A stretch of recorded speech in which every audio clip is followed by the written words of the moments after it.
Hello viewers, আসসালামু আলাইকুম। আজ আমি আপনাদের করে দেখাবো বট বা ভুঁড়ি ভাজি।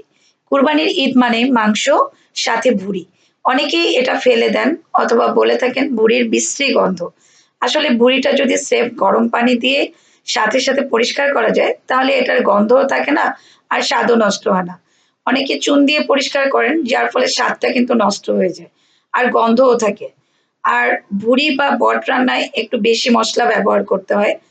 যাদের ভুঁড়ি পছন্দ তারা তো মাংসের চেয়ে ভুঁড়িকেই বেশি প্রিফার করেন। আমি কুরবানির দিন গরম পানি দিয়ে ভুঁড়ি পরিষ্কার করে ২০ মিনিটের মতো হালকা হলুদ দিয়ে সেদ্ধ করে নিয়েছিলাম। তারপরে সেটি ঠান্ডা হলে প্যাকেট করে ডিপ ফ্রিজে রেখে দিয়েছিলাম।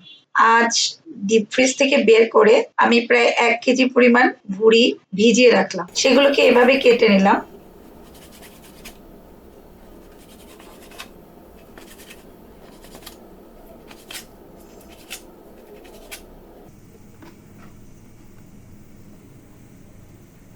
এরপর কয়েকবার ধুয়ে নিলাম।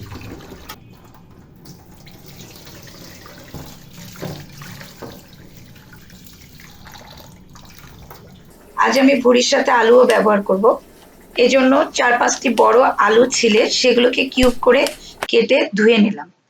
অনেকে ভুঁড়ির সাথে ছোট গোল আলু খোসা সহ ব্যবহার করেন, সেটাও খেতে বেশ মজা লাগে।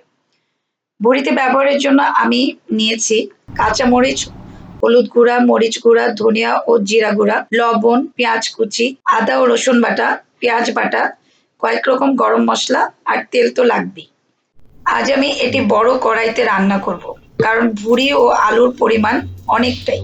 তো প্রথমেই কড়াইতে পরিষ্কার কাটা ভুঁড়ি দিয়ে দিলাম।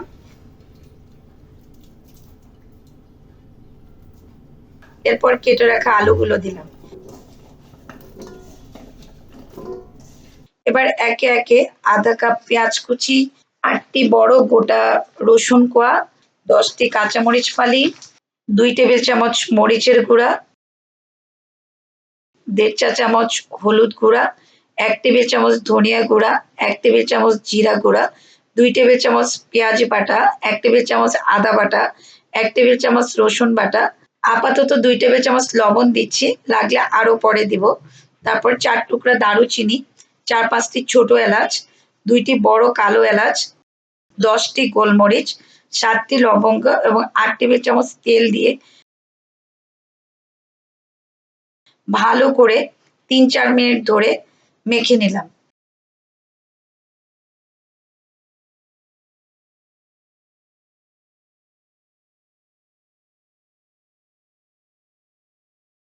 তারপর ২ লিটার পানি দিয়ে চুলাটি জ্বালিয়ে দিয়ে আঁচটা বাড়িয়ে দিলাম।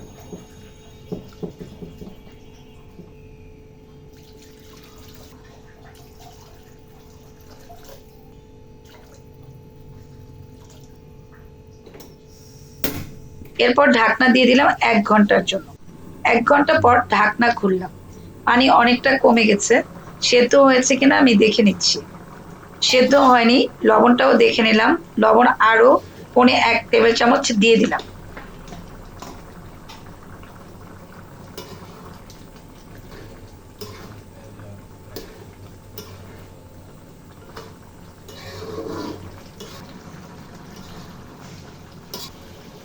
এবং আরো ১ লিটার পানি দিয়ে ঢাকনা দিয়ে দিলাম।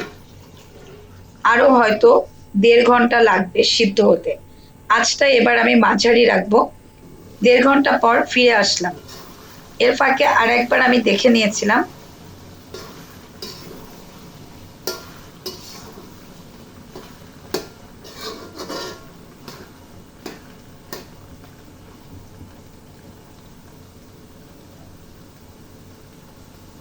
এই যে দেখুন ভুঁড়ি বা বটটা প্রায় হয়ে গেছে।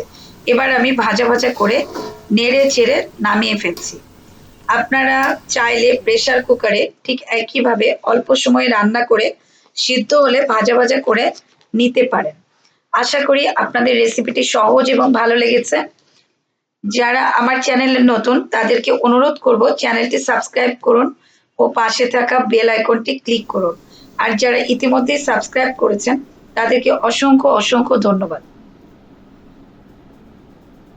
সবাই ভালো থাকবেন। আল্লাহ হাফেজ।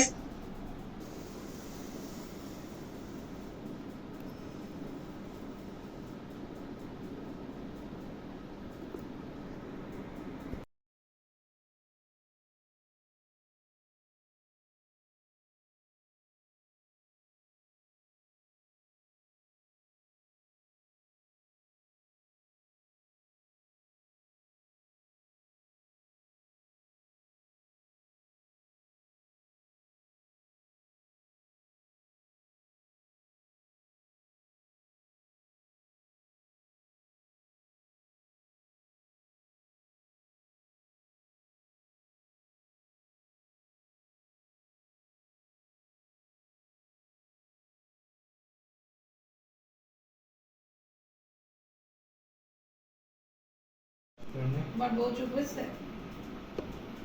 বউয়ের কোনো কথাকে সিরিয়াসলি নিবা না, তোমার মতামতটা সে জানতে চায়।